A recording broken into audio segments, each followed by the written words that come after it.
Hello, everyone. Good day. Welcome to another session of Podchaser Pro's webinar series. Today is an AMA session. So we've got a variety of questions that were submitted prior to, and we will address all of those.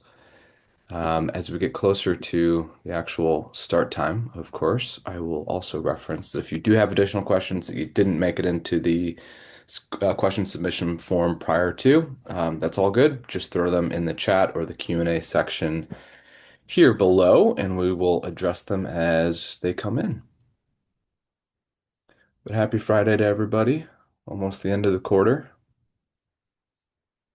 end of the month, end of the quarter. Jules, good to see you. Suppose in the meantime, I can go ahead and get all of this stuff ready.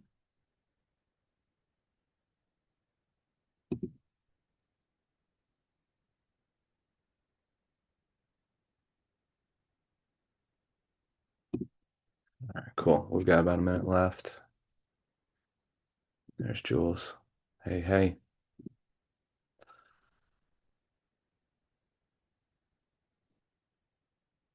We're trying to make spring happen here in Chicago. I don't know where everybody else is located at, but getting closer.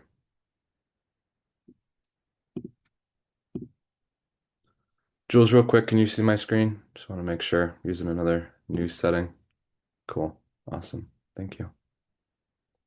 We're trying to enrich the experience for everybody who takes an hour out of their day to join me. So hopefully this works a little bit better for everybody.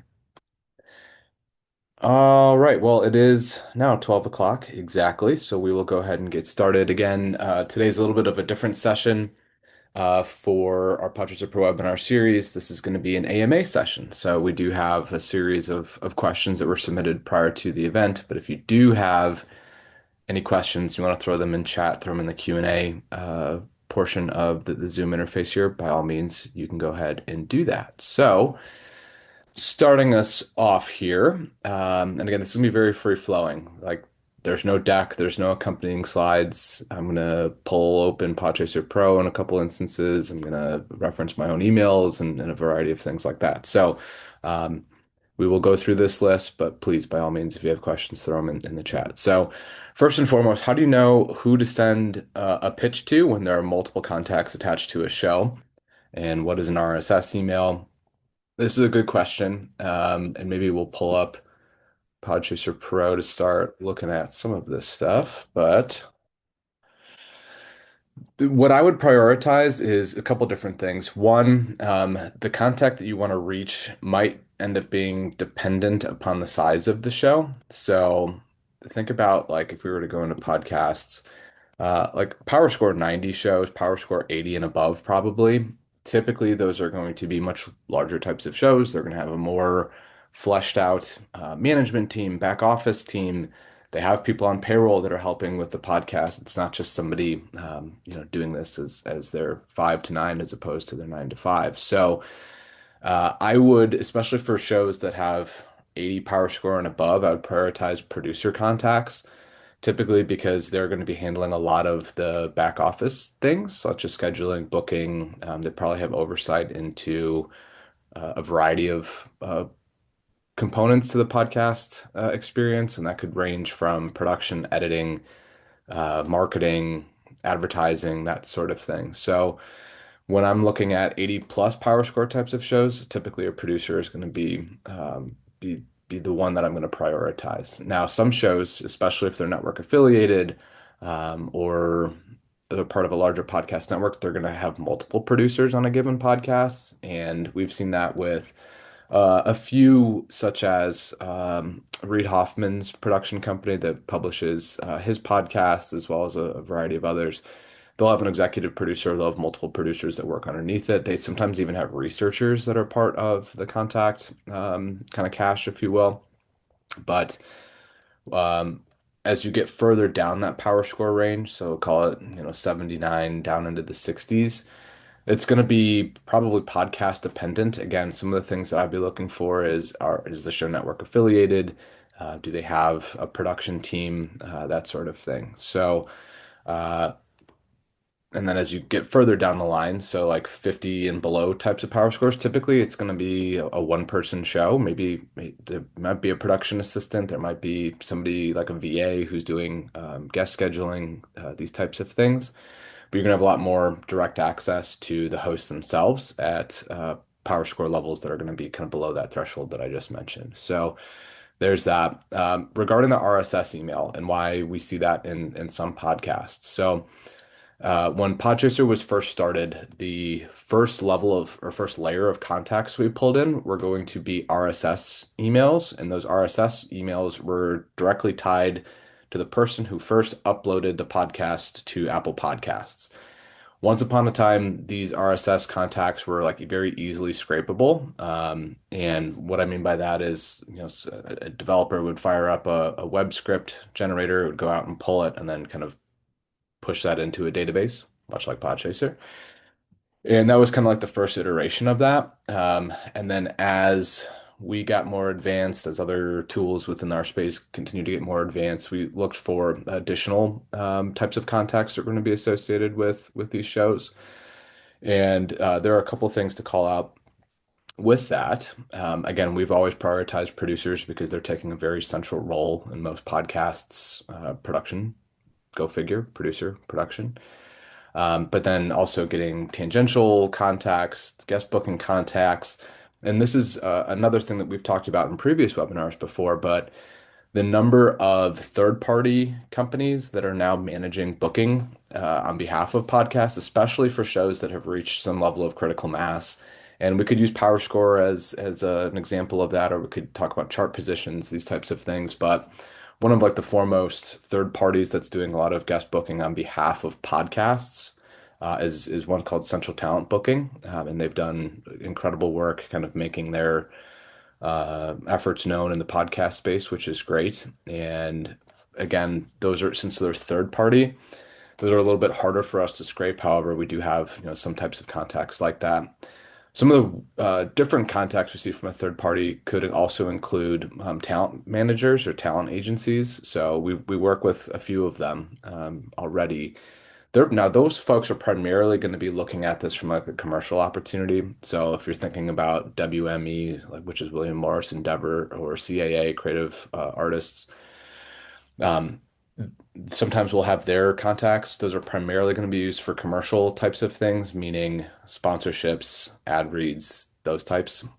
So again, when we talk about like the architecture of how our contacts are set up, for most shows, I'm going to prioritize the producer if they are, call it power score 75, 80 and above. And then for anything that kind of falls below that, usually going directly to a host is going to suffice. So that is a quick history of how some of the contact hierarchy was created within our data set, and obviously has been kind of persistent throughout. But as this world and this niche continues to develop, we are looking out for additional ways to pull new contacts in, especially with a lot more what I'll call like mainstream or traditional media outlets now pivoting to independent journalism. And we've seen this with a variety of folks that have been network anchors and then they've left and now have done kind of their own thing. They've created their own media properties, whether that's their podcast, their YouTube channel, their Substacks, etc. There's just a whole new layer of people that are associated with the podcast that we are actively starting to pull in and trying to work through our contact hierarchy as well. So that addresses that, hopefully. And I do see the chat start to open up. Okay, we've got fireflies, got three different AI meeting recorders now entering into the chat. So thank you, AI. All right, second, how can I find where podcasts record? This is a very good question. We've addressed this a few times on different webinars and in talking with a lot of like dedicated podcast guest booking agencies that exist out there. So these aren't going to be traditional PR firms.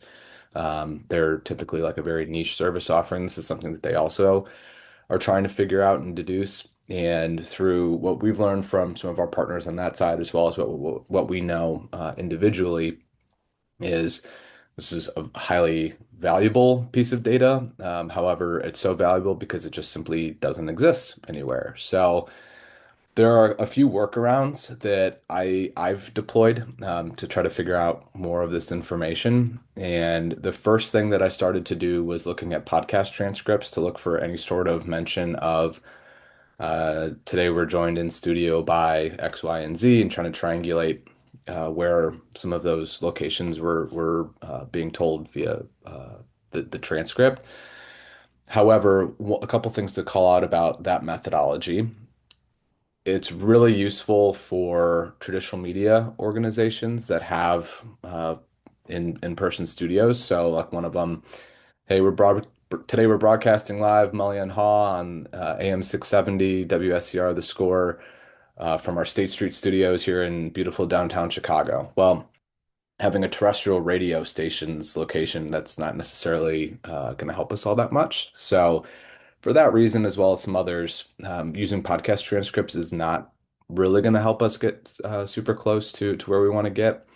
But there are a couple other strategies to think about, and one of them is just going to be looking up where the podcast host is located and or producers are located.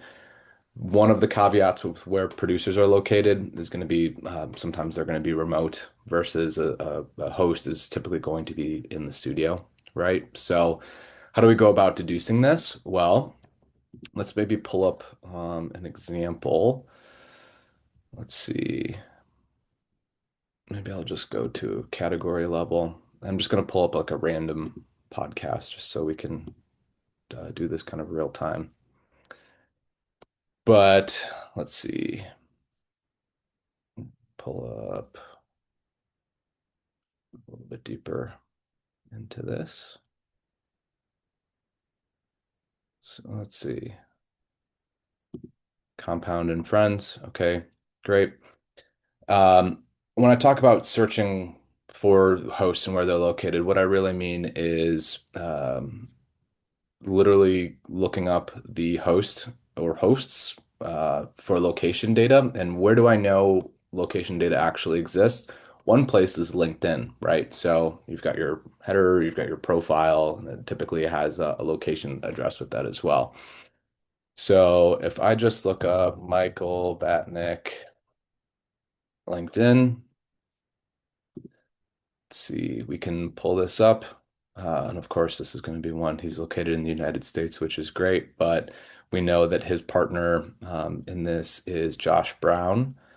So that's Josh Brown right there. And I know for a fact that Josh Brown is located in New York because he's very frequently doing media hits from New York. But then we could also look up, let's just do that real quick. Josh Brown, CNBC.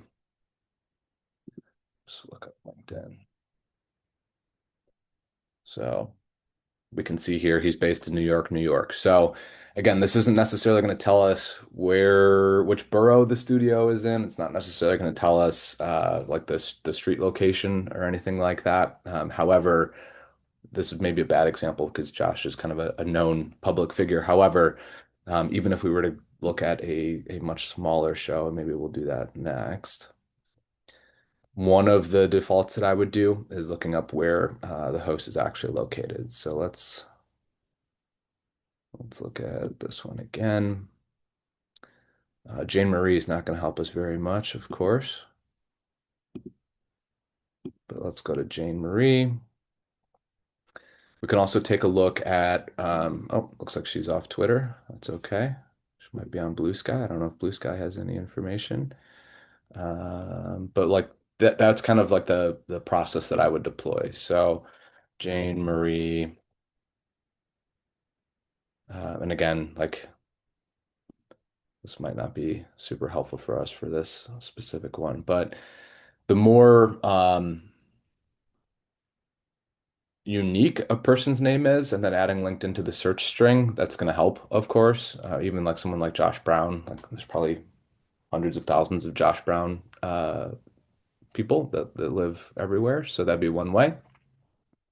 But going back to the podcast side of things, um, also looking at if they have a YouTube presence as well, because why I'm saying YouTube presence is because if there's YouTube presence, that means that there's some sort of video component to the podcast, right? And if there's a video component to a podcast, yes, they can do Zoom recordings, they can use Riverside, they can use Squadcast to record video remotely.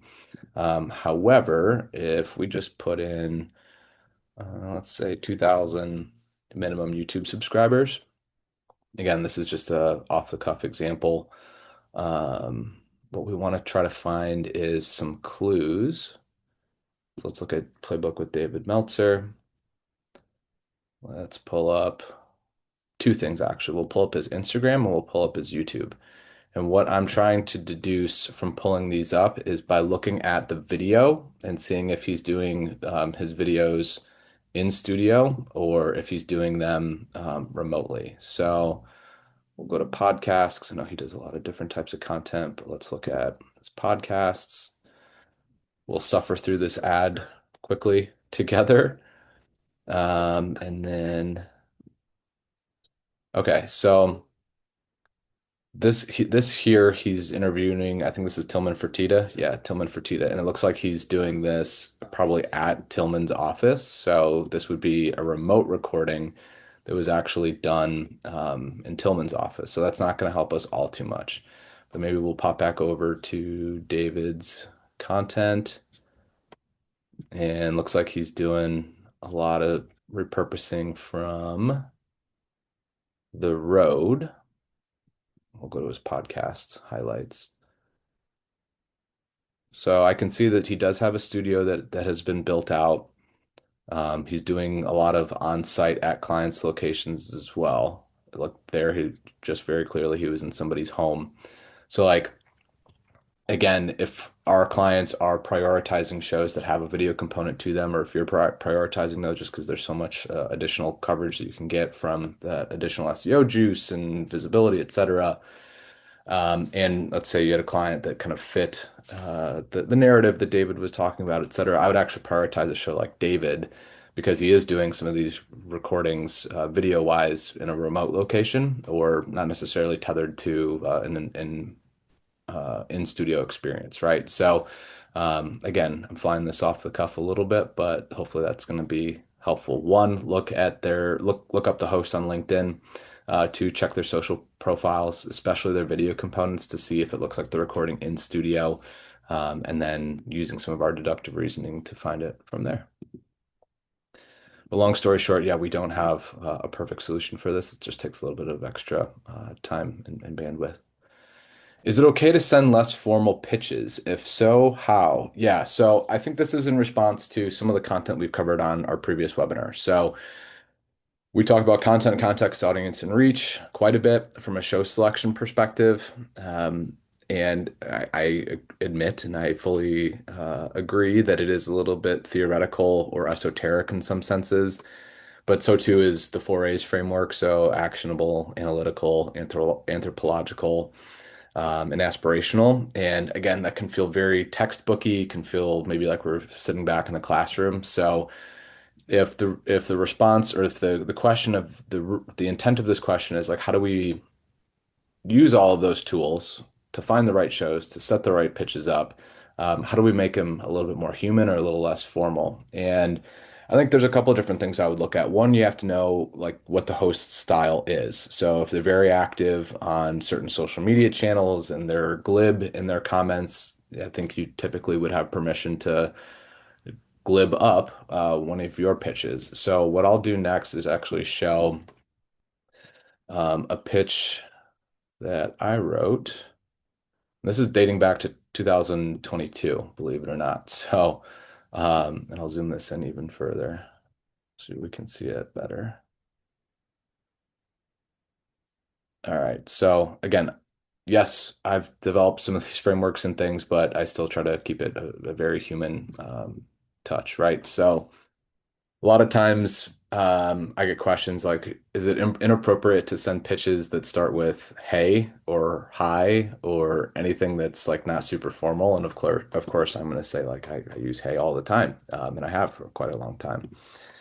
And this is a pitch that I'm sending to get myself booked on Donald's podcast. So um, I have a little bit more say in this. It's not like I'm having to ask a client, like, hey, is it okay if I use a little bit more of a personal style pitch as opposed to a more formal one? But if we just read through this, like developed an SDR RAM process that's helped get reps bookings meetings in month one.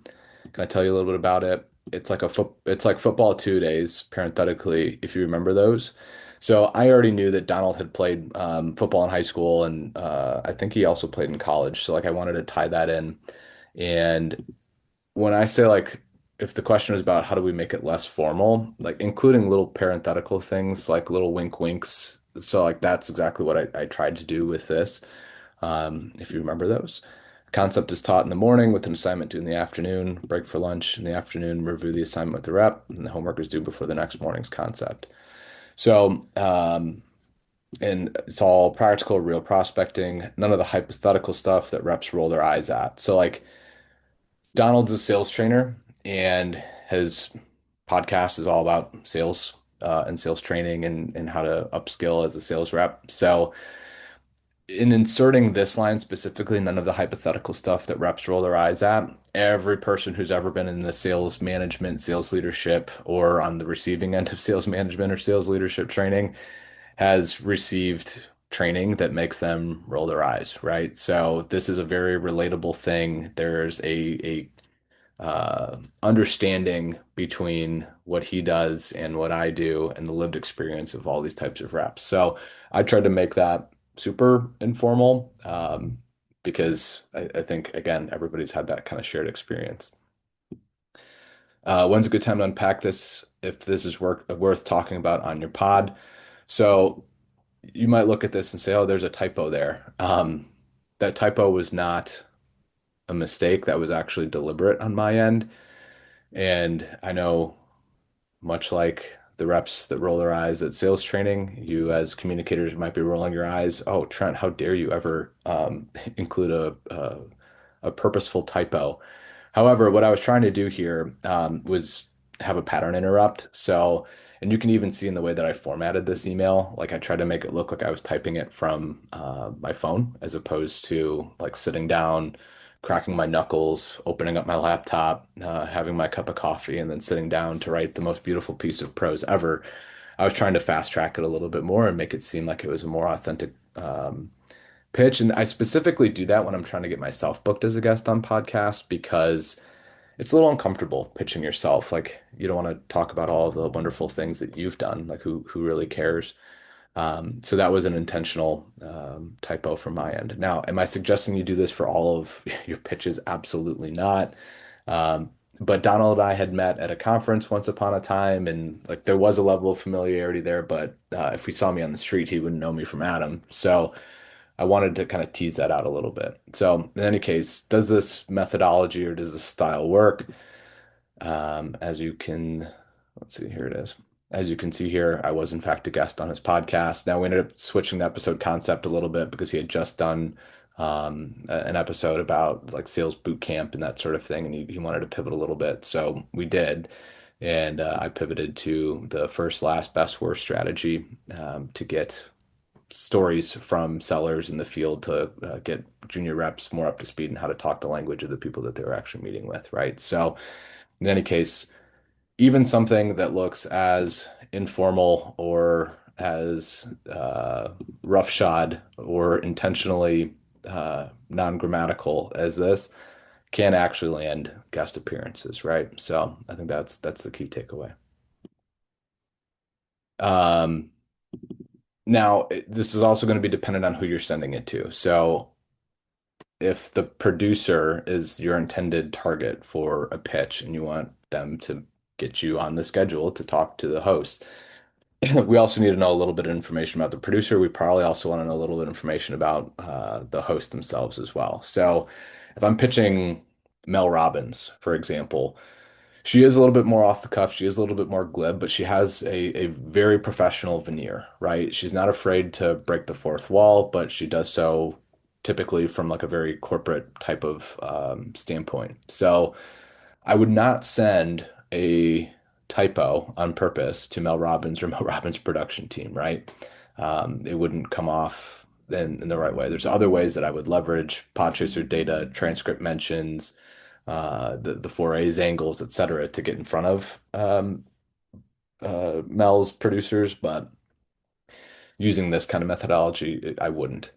So I think a general rule of thumb for formality or lack thereof would be you got to understand the host, you got to understand how they approach their content, you got to understand who they are and what makes them tick. And again, you can deduce a lot of these things by looking them up on social media or going through the podcast transcripts to find some of this information as well. So in any case, I hope that answers that question. Let's see. Ooh, good one. Thank you, Sydney. So this might be the question I could spend the longest amount of time on. I won't because I think we'll probably reserve that for a standalone webinar. But I don't know if you guys have heard, but AI is everywhere now, and we're seeing it in headlines. Meta laying off 20% of their workforce, Amazon doing very similar types of things, et cetera.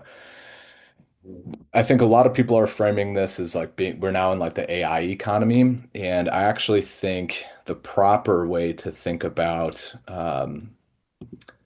this rise of AI and where things are currently at is it's not it is the AI economy, but it also is the API economy, and that's going to matter quite a bit because tools like Claude, so Claude Codex, or sorry, Claude Code, Claude Cowork, and we're talking about models that are outside of just the standard chat interfaces that people have. So if we think about like the genesis of like the AI revolution, if we're going to call it that, everything started as like these chat interfaces. I think everybody can recall the first time they opened ChatGPT, they asked it a question, they got an answer immediately.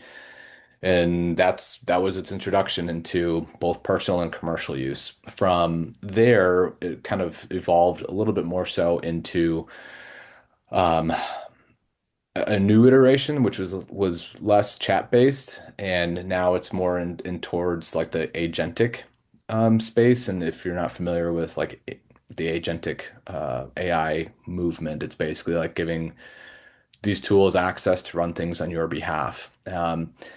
And as a result of that, non-technical people such as myself now have the ability to get large swaths of data, connect multiple tools that seemingly had no business being connected once upon a time. And as a result, we are seeing a lot of our clients start to tinker with these types of tools. So in this question, how can I connect Claude to Podchaser data? The simplest way to talk about this is actually through the lens of API. So for those that don't know, Podchaser does have an API. It's built in a GraphQL schema. It's a little bit different than maybe some of the other APIs people have played with before, which are often on a REST API schema. I'm not going to go into the difference between the two and probably bore everybody with that. But what's important to understand here is any piece of data that you see within Podchaser Pro can also be accessed within Podchaser's API. And as a result of that, if you want custom solutions, you want custom data pulls, you want if you're building like a mini app. So again, Podchaser's got 6 million podcasts within its data set. There's not a single client that we work with that needs access to all 6 million podcasts, and we understand that.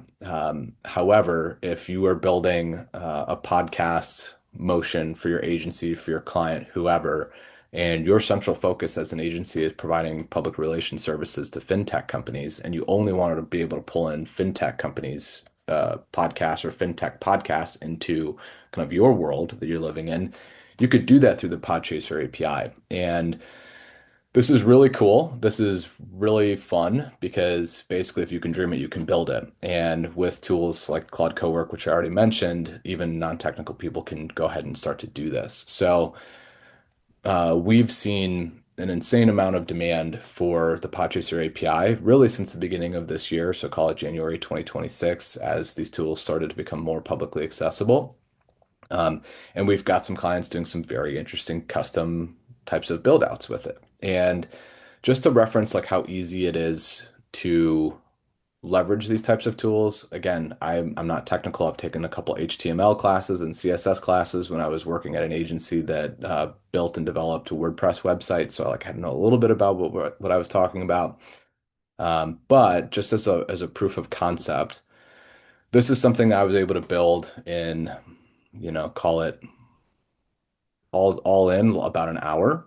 And this is actually tapping the Podchaser API, and I use Claude to build it, right? So this is not something that's going to be useful necessarily for you as a Podchaser client, but as somebody who is in the podcast space now and is thinking about the different utilities and ways that you can leverage this data, this is just one of almost unlimited things that you could do. So basically, what's your client's podcast media footprint? Enter a brand name, campaign keyword, or client topic to discover how many podcasts are discussing it, and the earned media value you're not measuring. So the Major League Baseball season just kicked off, right? And I'm a big Cubs fan, and our biggest offseason signing was Alex Bregman.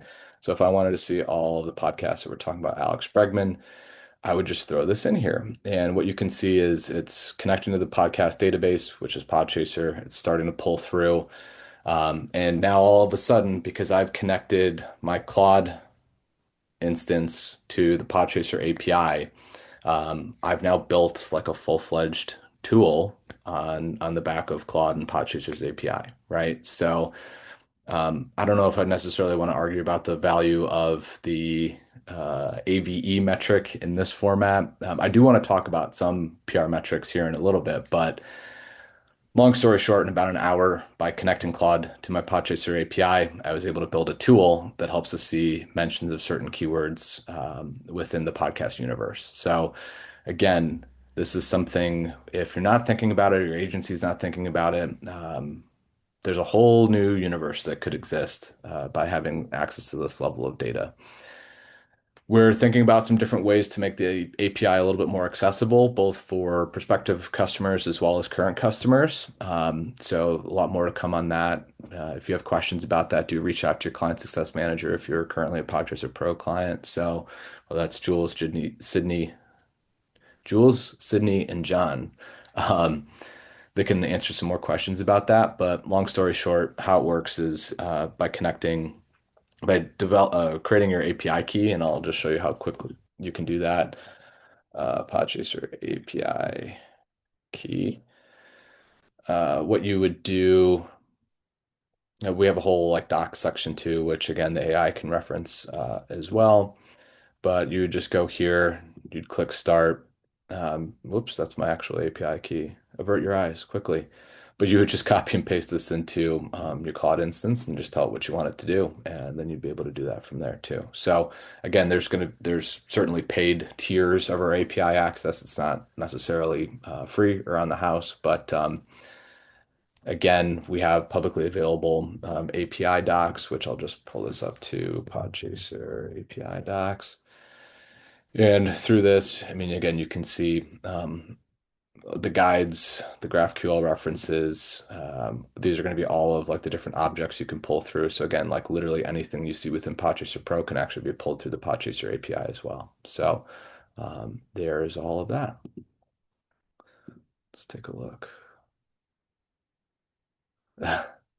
Delete your whole app, Trent. The key is compromised, Claude. Yeah, I know. I get that message quite a bit, especially when I'm having problems and taking screenshots of things. So um, that's a very, very quick and dirty explanation for how to connect Claude to Podchaser data.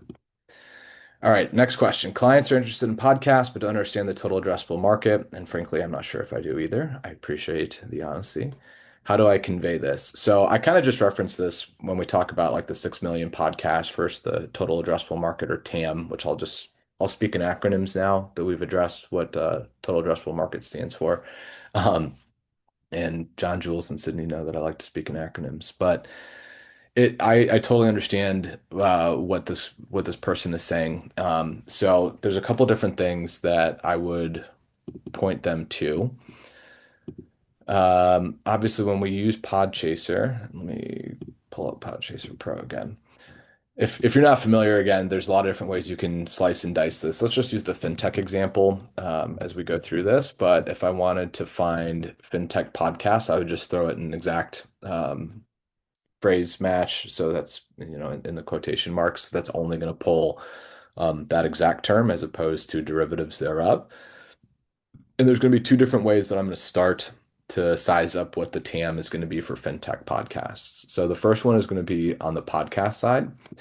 So with using this as kind of our wayfinding mark, this is going to pull up every podcast that has fintech in the podcast name or the podcast description. And I think sometimes we forget about the podcast description quite a bit, but hopefully, as you learn through some of our previous webinars, there's a lot of gold that lives in podcast descriptions, especially calling out their intended audiences, calling out their different angles that they're observing this type of content through as well. So again, I don't want to totally diminish that. I think that's a really important part of this. And of course, this is super slow, but luckily my Insights tab has already loaded. So again, there's 12,000 total podcasts, actually 12,283 total podcasts that have fintech in the podcast name or the podcast description. Of those 12,000, only 3,000 are active. So there's a couple things that I would look at from this perspective. One from the guest booking agency side, and the second from a different angle or different lens. So if I was in PR and I had a roster of clients and they were all working in fintech, I would look at this and say, okay, there's 3,000 active podcasts. And of those 3,000 active podcasts, I want to see how many of them have guests. And again, hopefully this is going to load. That number of shows that have guests and are active and have fintech as part of the podcast name or podcast description, that's going to be smaller than that 3,000 that we saw. And I don't know why this is so slow, probably because I have a million tabs open. But in any case, usually what we see is anywhere between like 40% to 60% of the active number going down. That 40 to 60% are going to be having guests, right? So again, if I'm a practitioner and I'm advising my client and what the total addressable market is for them to talk about their fintech stuff. And that's a very narrow search parameter, right? Like there are derivatives of fintech that are going to be important, such as banking, such as banking software, et cetera. Um, we can do this really until we're blue in the face. But I think for most clients, they want to understand they're asking that question more so to help understand like how many podcasts should I reasonably expect to be on and what is the impact going to be of that, right? So again, we saw that there are 3,003 active fintech podcasts, and of those 3,000, 531 of them have guests. So I said it's 40 to 60%. It's actually a lot fewer. But that also makes sense given the kind of governance and compliance ecosystem of fintech generally. So, in any case, that would be one data point that I would use. So, let's go back. We looked at the podcast section first. Now let's actually look at the episode section. Again, this is going to expand our TAM. So I don't know how appealing or unappealing it's going to be if you take that number back to your client and say, yeah, there's going to be 531 different opportunities we can explore for guesting within fintech specific podcasts.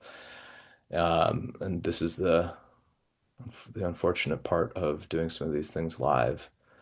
Um, Here we go. So this is going to be every podcast episode that has mentioned fintech in the episode description, the episode title, or the transcripts, right? So again, this number is huge. There's been, 137,000 mentions of fintech in podcasts ever.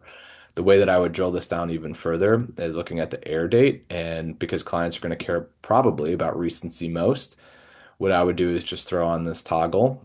So in the last 30 days, and we can see that that number is actually a much smoother one. So 2,834. And then we can start to see like there are some that have fintech in the podcast name or podcast title or description rather, but there's also like the breakdown. So let's see.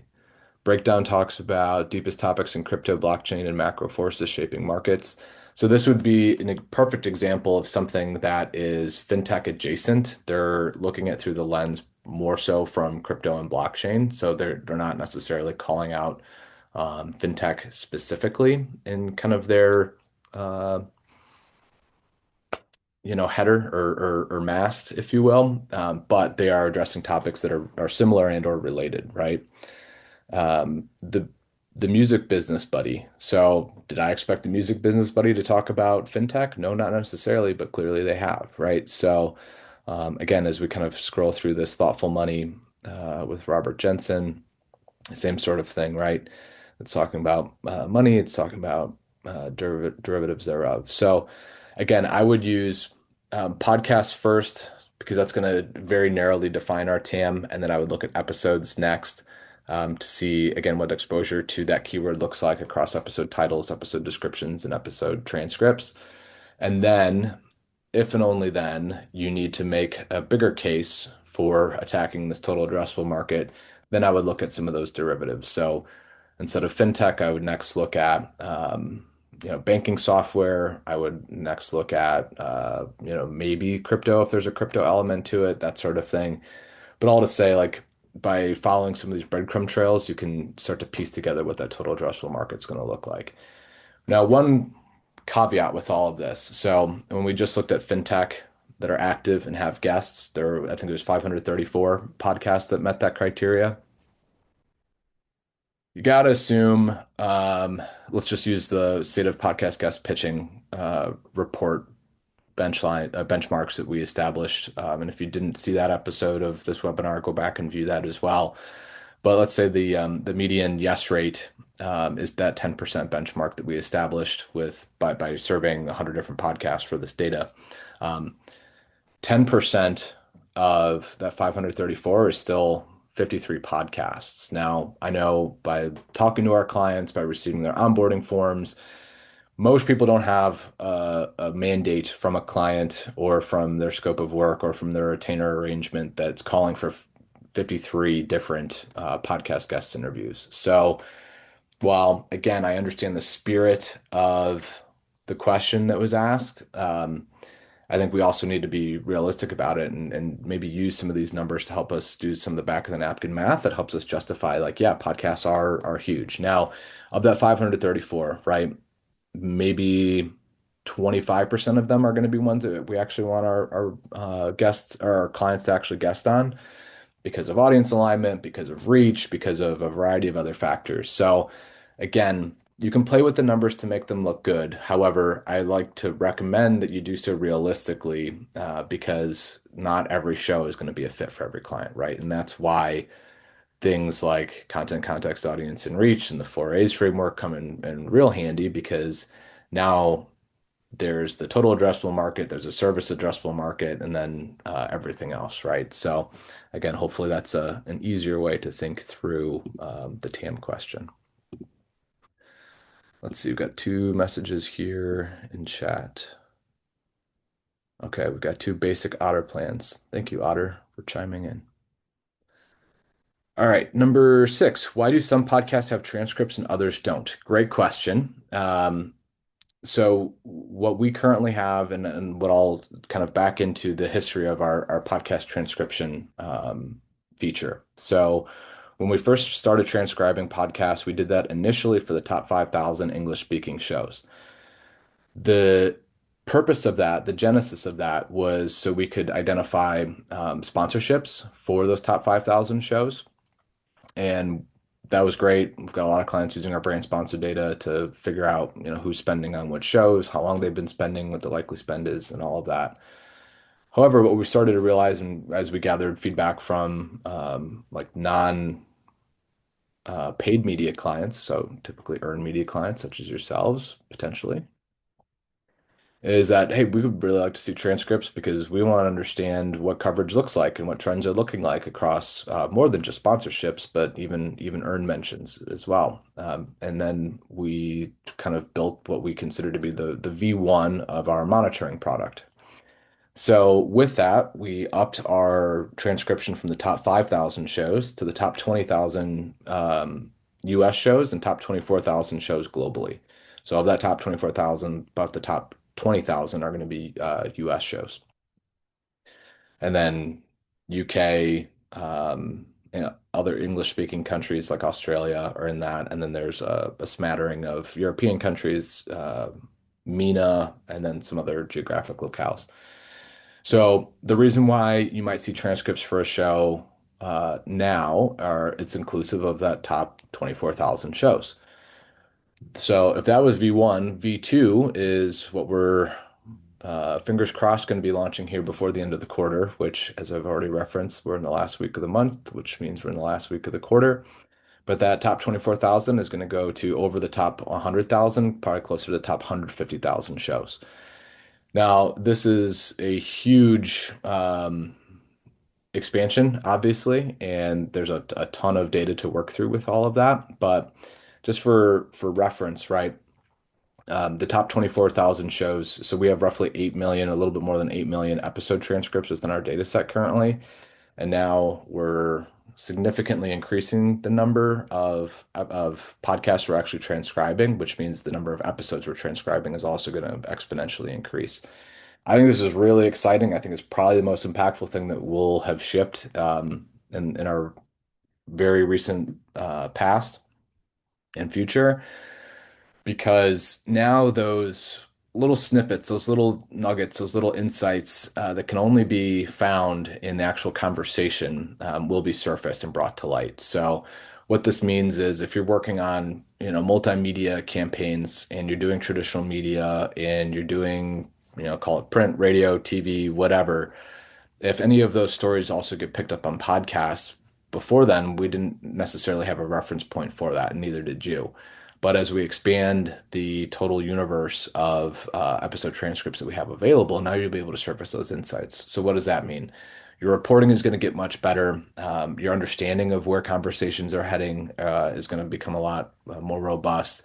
And again, I think it's going to be a game changer for a lot of our clients, especially those that are working in more niche types of topics, right? So, playing off that fintech example. So, if we were looking at the impact of fintech in otherwise marginalized communities, unless that was in an episode title or episode description, we just didn't have coverage of that. But now, again, if that was even on a show that had, call it a 40 power score, we'll be able to see that. So again, that should open up significantly more opportunities for you to find shows that are already talking about topics that are relevant to your clients' campaigns. It's going to help you monitor these better. It's going to give you a reason to reach out, and it's also going to help you collect more earned media coverage data as well. So if a podcast doesn't have a transcript right now, it's very likely that it's not within that top 20,000 US or top 24,000 globally. But again, that number will be exponentially increasing soon. So there you go.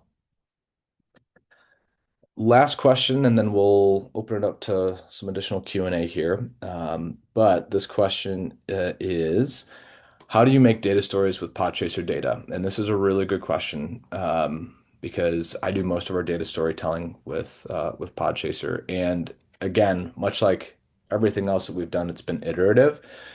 So when we first started doing data stories, I would just take this number. So if we're popping back into our fintech example, I would take this number and I would also describe the parameters that I gave it, right? So this was just all podcasts last 30 days. I could throw in the category within this, I could throw in the has guests, etc. And I would feed all that data into a spreadsheet, and then I would maybe do a comparison. So I would look at the last 30 days, and then maybe I would compare it to the 30 days previous to that, and then again to the 30 days previous to that. And then what I would do is build a chart that showed that kind of change over time or mentions over time based on those targeting parameters we initially put in.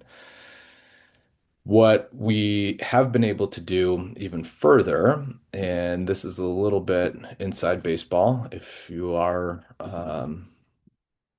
not aware. So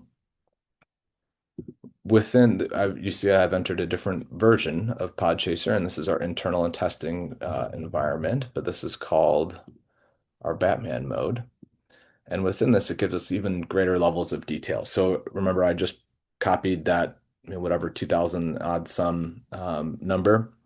But then if I wanted to actually do some data intelligence on that, I'd have to figure out a way to export all of them. So how do I export? I have to add all of these shows to lists, then I have to export that list, then I can get a CSV file, then I can load that CSV file into Excel, I could load it into ChatGPT, Claude, whatever, and then have that do some of the analysis for me. What's really nice about this view, and we call this our CSIM suite, and again, it's internal only for now.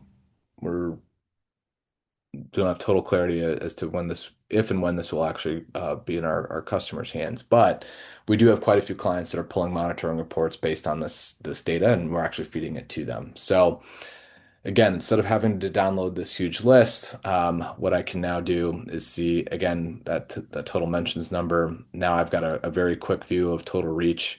And typically, when I'm doing data stories like this, what I'll do is take the bottom range and I'll add it to the top range. I'll divide by two to get kind of like that median number. And then also take that total number of episodes, which is, I think, analogous to that last view that we looked at. But what's also nice is I can export this report. And when I export this report, I can, again, throw it into one of my AI tools. I can do whatever I want with it. But what the end result looks like is going to be something like, and if you're not connected with me on LinkedIn, please do so. So, like just this morning, I posted this. And this is going to be MLB opening day coverage. Again, I've got baseball on the brain, but what we can see is the total mentions compared to so what I looked at is year over year comparison, March 11th to March 27th, 2025 versus 2026. Again, the season kicked off, I guess it was 2 nights ago when Netflix aired the exclusive first pitch for the Yankees and Giants. But this is really starts to get really interesting because now I can understand a much larger trend line in a much more kind of condensed way. So again, I threw this MLB opening day as an exact phrase match within the CSIM suite, and then I exported that, and then I ran some analysis on it, and then generated a design from it. But what you can see is data that would have otherwise taken me, admittedly, probably hours to crunch. So total mentions of MLB opening day are up 127% year over year, yet the total reach is down 40% year over year. Total episodes covering MLB opening day is up 20% year over year.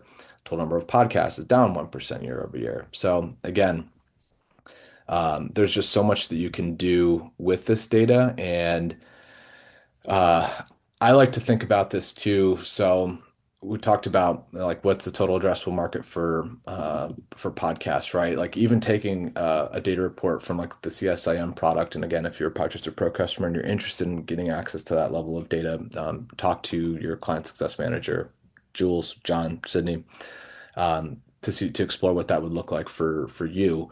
But now you can also turn those into deliverables for your client as well. So if they've named and claimed a certain category, and one of the examples I give is there's an agency called Refine Labs, and their CEO Chris Walker developed this concept called dark social, and they really wanted to understand how podcasts were talking about dark social and seeing if other podcasts were actually attributing this phrase dark social to Refine Labs. And what we're able to do, thanks to a product like CSIM, is download all of those results, and then also mine for mentions of Refine Labs in conjunction with that dark social terminology, right? And now we can graphically display it. So from a data visualization, it's very important. And from an internal stakeholder uh, perspective, right? Like when you name and claim a certain phrase or certain category or a certain process, and you start to see other people talk about that phrase or that process, and they're attributing it back to you, now you're owning it. So you're part of a ton of conversations that are happening organically. And as we know now, in the age of AI citations and earned media and owned media and the peso model and all the work that Ginny's done to upgrade that for the AI age, these types of things become really, really important, right? So unless you have access to that level of data, you can't necessarily show that from a channel level. And obviously, this channel being podcasts. So I think there's we've only just scratched the surface, I think, on how much data we can now make accessible and ultimately visualize to paint much more interesting narratives around the grander media sphere. So, again, hopefully some of the gears are turning as you think about this as it pertains to your clients. Again, if they have uh, a process that they've developed and they've named it, if they have a research report that they've named, and you want to see if people are talking about that, and also mentioning your client in conjunction with that, being able to do that through the CSIM product or CSIM suite is kind of the key to unlocking what had traditionally not been accessible. So that is a quick story on how to make data storage work with Podchaser Pro or Podchaser Data. All right. There are, let's see, coming up on 6 minutes left. I will turn it over to Q&A. If you didn't get your questions in, feel free to throw them in the chat. Um, Again, this was recorded and it'll be shared out next week for you guys as well. No deck associated with it because we didn't have a deck. We just did it on the fly today. Anybody? Any questions? John, you got something for me outside of deleting my Claude app?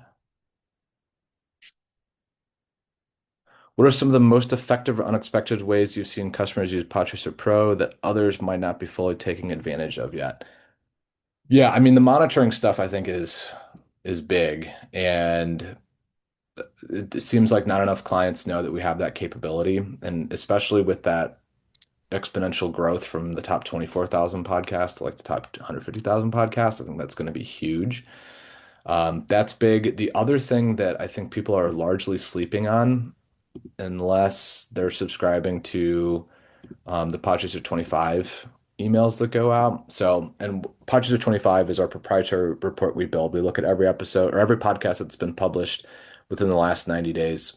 Um, and then we basically stack rank them and show the ones that are growing the most. Now, that's really interesting. It creates some really interesting through lines, such as like February of 2025 or 2026. So this past month, it was the first time we saw a fully AI generated podcast hit the Podchaser 25, and basically somebody had vibe coded a tool that summarized the Epstein files, and then they used AI to generate the full podcast for it. And I think they used a Notebook LLM, which is a Google product, to help do this. They might have used some additional tools, that sort of thing. But like from our perspective, that's quite interesting in like the grander podcast ecosystem. For you, for your clients, maybe they're not going to care about that kind of thing. But the premise of this actually is you too can find new shows that are starting to gain popularity maybe more quickly than some of the incumbents in that space. So how you do that is you look at the date of the first episode. Again, you could basically recreate a version of Podchaser 25 to do this. Let's see. So let's look at like the last 3 months. These are going to be podcasts in the business category. I think I still have the YouTube thing on, so let me pull that down. Let's take that off. So these are going to be the top 359 business podcasts that released their first episode within the last 90 days. Um, and let's see, it's sorted by power score. So if I want to catch a show as it's making a swift ascent up popularity metrics, this is exactly what I would do. So again, I can see some of this information. I can see the description of the show. I can see what their reach looks like. I can see the top country that they're trending in. I can also see like the power score, for example. So let's look at like rock stars real quick. So it's a weekly podcast hosted by Olympic gold medalist, world champion curler, lawyer, and motivational speaker Jennifer Jones, along with her husband and business partner. Okay, cool. So like if I had a client that like lived at the intersection of sports and business, like the show wouldn't have been on my radar because it's not going to appear likely on any chart positions or anything like that. However, they're 12 episodes in now, and they've got some very good listenership for the stage of the podcast life cycle. So again, using the release date, date of first release, I think is a really interesting way to maybe find shows that are trending upwards that most people are probably ignoring. Let's see, there's another one. What's a good way to find podcasts that have interviewed people like another person, i.e., podcasts that have interviewed a tech CEO?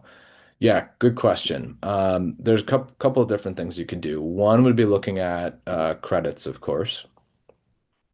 So these are going to be host, guest, crew credits, etc. Not every creator is going to have a creator credit associated with them. So, but let's say I find a podcast that I'm really interested in. Again, I'll just use fintech as an example. Da, da, da, da, da. Let's maybe look at Fintech Confidential. Let's go back over here. Let's look at episodes. So if I just want to do this quickly, what I could do is just type in CEO, and this hopefully is going to give us a quick view. So CEO has been mentioned 84 times. So if I had a client that was in the fintech space and they were the CEO of their fintech organization, right? Um, here they've looks like they've interviewed the CEO of DeFi Tax. Okay, there's one. Um, Ted Huff, CEO of fintech advisory firm. Okay, there's two. That's Ted Huff again. But yeah, so like again, I'm looking for a density of mentions of CEO if my client's a CEO, because I might have an awesome VP of engineering, but if they're not typically talking about engineering, and let's just look at that real quick as a different version. Um, if they're not talking about engineering quite as much, so this is Molotov cocktail of social engineering, that's not going to be relevant for us. But in any case, so like again, you can start to look for like these densities of cluster densities of these types of previously guests. So cool, but that's a great question. All right, cool. Well, if anybody has any additional questions for us, by all means, transitpodchaser.com if you're a pro customer and you want to get in touch with your client success manager about some of the things that you might have seen today or things that we've teased for future releases, please get in touch with John or Jules or Sydney. But that'll conclude today's session. So everybody have a great weekend. Thank you for joining me for the AMA questions. Thanks for getting those questions in advance. And hopefully you walk away learning something a little bit new today. So cheers, everybody.